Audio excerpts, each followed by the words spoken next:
Hi ಎಲ್ಲರಿಗೂ welcome to our channel Mithun Raj ಅಡುಗೆ ಮನೆ. ಇವತ್ತಿನ ವಿಡಿಯೋದಲ್ಲಿ ಸ್ಪೆಷಲ್ ಆಗಿ ನಾನು ಆನಿಯನ್ ರೈಸ್ ಮಾಡ್ತಾ ಇದ್ದೀನಿ. ತುಂಬಾ ಸಿಂಪಲ್ ಆಗಿ ಮಾಡ್ಕೋಬಹುದು. ಮನೆಯಲ್ಲಿ ಯಾವುದೇ ತರಕಾರಿ ಇಲ್ಲಪ್ಪ, ಲಂಚ್ ಬಾಕ್ಸ್ ಗೆ ಏನ್ ಮಾಡ್ಬೇಕು ಅನ್ನೋ ಚಿಂತೆಯಲ್ಲಿದ್ರೆ ಜಸ್ಟ್ 2 ನಿಮಿಷದಲ್ಲಿ ಈ ರೈಸ್ ಅನ್ನ ಮಾಡಿದ್ರೆ ತುಂಬಾ ಇಷ್ಟಪಟ್ಟು ತಿಂತಾರೆ. ಈವನ್ ಎಲ್ಲರಿಗೂ ತುಂಬಾ ಇಷ್ಟ ಆಗುತ್ತೆ.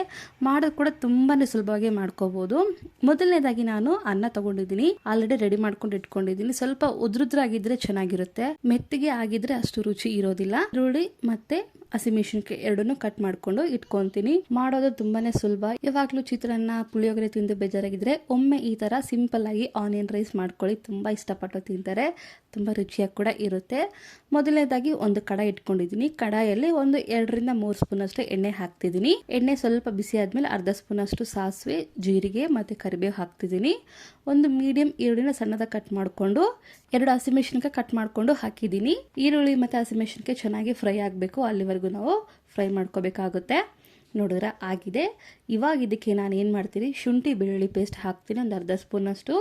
ಅದು ಕೂಡ ಹಾಕಿದ್ಮೇಲೆ ಹಸಿ ವಾಸನೆ ಹೋಗೋವರೆಗೂ ಫ್ರೈ ಮಾಡ್ಕೋಬೇಕು. ನೆಕ್ಸ್ಟ್ ಇದಕ್ಕೆ ಅರ್ಧ ಸ್ಪೂನ್ ಅಷ್ಟು ಧನಿಯಾ ಪುಡಿ, ಗರಂ ಮಸಾಲ ಮತ್ತೆ ಸ್ವಲ್ಪ ಅರಿಶಿಣ, ಒಂದು ಅರ್ಧ ಸ್ಪೂನ್ ಅಷ್ಟು ಖಾರದ ಪುಡಿ ಹಾಕಿದ್ದೀನಿ. ಯಾಕೆಂದ್ರೆ ಹಸಿಮೆಣಸಿನಕಾಯಿ ಕೂಡ ಹಾಕಿದ್ದೀನಲ್ವಾ, ಅದಕ್ಕೋಸ್ಕರ ಖಾರದ ಪುಡಿ ನೋಡ್ಕೊಂಡು ಹಾಕೊಳ್ಳಿ. ಲಾಸ್ಟ್ ಅಲ್ಲಿ ಎಲ್ಲ ಫ್ರೈ ಆಗಿದ್ಮೇಲೆ ಕಸೂರಿ ಮೇಥಿ ಹಾಕ್ತೀನಿ, 1 ಸ್ಪೂನ್ ಅಷ್ಟು. ಈ ತರ ಕೈಯಿಂದ ಮಾಡ್ಕೊಂಡು ಈ ತರ ಹಾಕಿದ್ರೆ ತುಂಬಾ ರುಚಿಯಾಗಿರುತ್ತೆ. ಎಲ್ಲ ಕಲಿಸ್ಕೊಂಡಿದ ನಂತರ ಲಾಸ್ಟ್ ಅಲ್ಲಿ ಅನ್ನ ಹಾಕ್ಬಿಟ್ಟು ಕಲಿಸ್ಕೊಂಡ್ರೆ ತುಂಬಾ ಚೆನ್ನಾಗಿರುವಂತ ಸಿಂಪಲ್ ಆಗಿರುವಂತ ಆನಿಯನ್ ರೈಸ್ ರೆಡಿ ಆಗಿರುತ್ತೆ.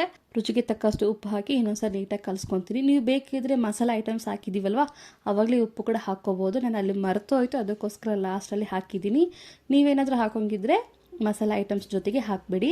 ನೋಡಿದ್ರೆ ಎಷ್ಟು ಉದುರುದ್ರಾಗಿ ಸಖತ್ ಟೇಸ್ಟಿ ಅಂತ ಹೇಳ್ಬೋದು. ಸಿಂಪಲ್ ಲಂಚ್ ಬಾಕ್ಸ್ಗೆ ರೆಡಿ ಆಗಿರುತ್ತೆ. ಈ ವಿಡಿಯೋ ಇಷ್ಟ ಆದರೆ ಲೈಕ್, ಶೇರ್ ಅಂಡ್ ಸಬ್ಸ್ಕ್ರೈಬ್ ಮಾಡ್ಕೊಳ್ಳೋದನ್ನ ಮಾತ್ರ ಮರಿಬೇಡಿ.